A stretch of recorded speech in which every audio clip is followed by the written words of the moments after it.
Stability is a word we hear all the time in movement training, in rehab, and in fitness. So why isn't it an element in my movement philosophy?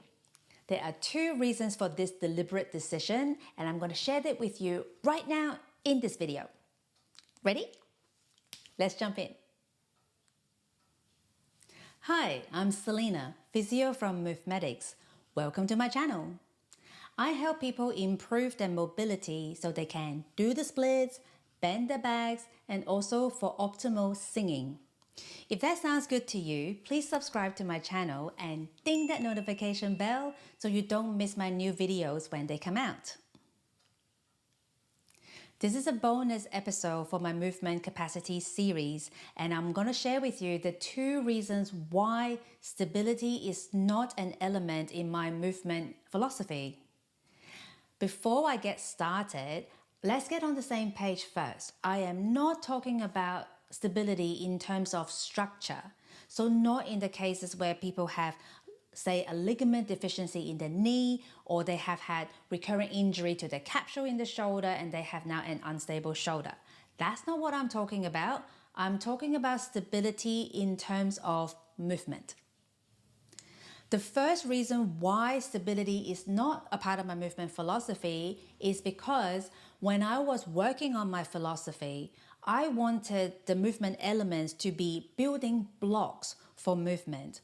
And for me, stability is not a building blocks. It's really just a quality of movement you can observe when someone has good movement capacity. It is a manifestation of good movement capacity. Let me demonstrate. Let's say a patient comes in and they have an unstable knee, and you do your assessment and you want them to show you some single leg mini squats, and they go like this.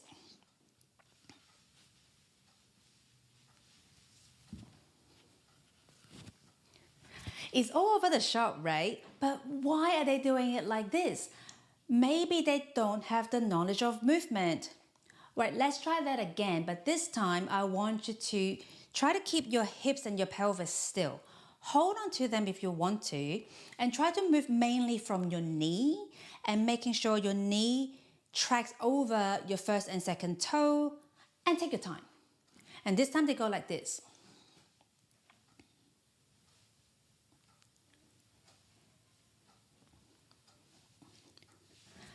It's better, but it's still wobbly, right? Why are they wobbly? Maybe because they have shocking proprioception in their knee. Maybe it's their balance. Maybe they just don't have the strength. Maybe it's a coordination thing. And maybe they don't have good neuromotor control because this is not a familiar movement. So when you give them home exercises, what do you give them? You give them exercises for proprioception, for balance, for strength. You give them good instructions so they learn what to coordinate, and so they can build good quality neuromotor pathways to have good control of that movement. And then weeks later they come back and this is what you see.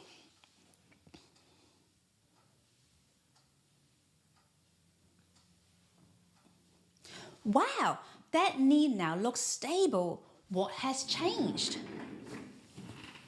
The movement capacity has changed. They are better able to do that movement because they have better strength, they have improved their proprioception, they've got better balance, and now you can observe a change in the quality of movements that we call stable. So for me, stability is what you observe as a byproduct of good movement capacity and not building blocks of movement. You get stability when you get your blocks right.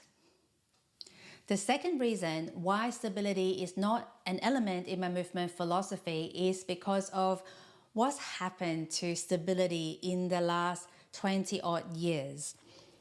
Core stability research, the research on transversus abdominis and back pain, started coming out in the 90s.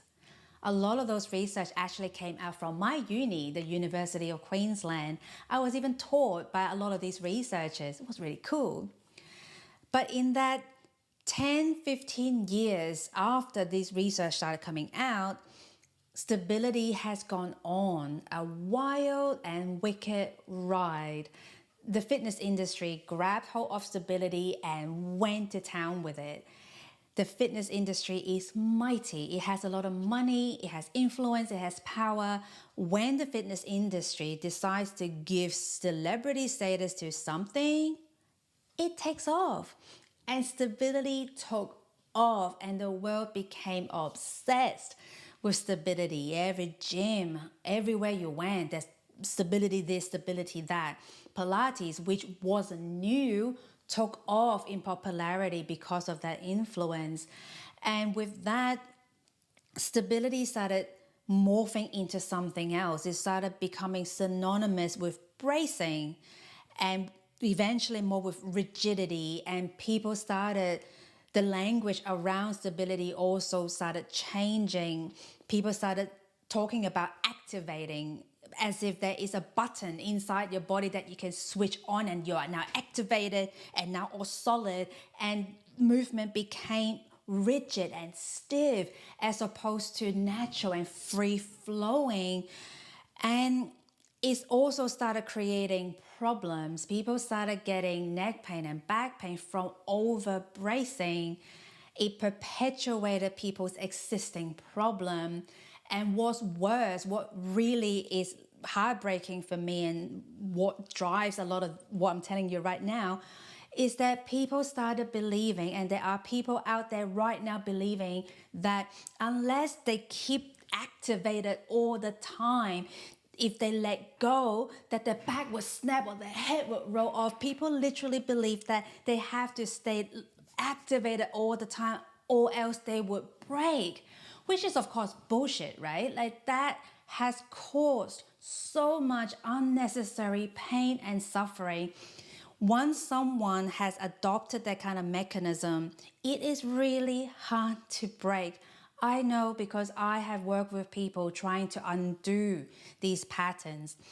When you have worked with one person and see how much they suffer, you don't want to ever see another person in that same situation. And I have seen them plenty of times. It's horrible. I am so sick of it for these people. It needs to change, and I want to be part of that change.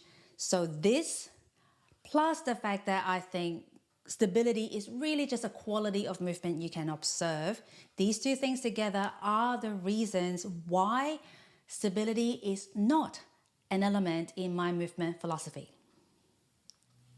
So, what do you think? This is a super important conversation I think we desperately need to have. So whether you agree or disagree, or perhaps you have your unique experience you can share with us, please, I would love to hear from you. So do leave your thoughts in the comments below so we can learn and grow together. Now, I'm currently working on some exciting courses and programs.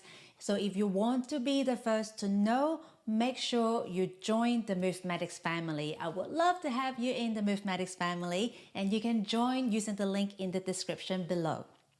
You can also follow me on the Instagram for bite-sized movement and mindset tips. I want to thank you very much for hanging out with me today. I appreciate you lots, and I look forward to seeing you in the next episode. And until then, thank you so much for watching, and be free in your movement.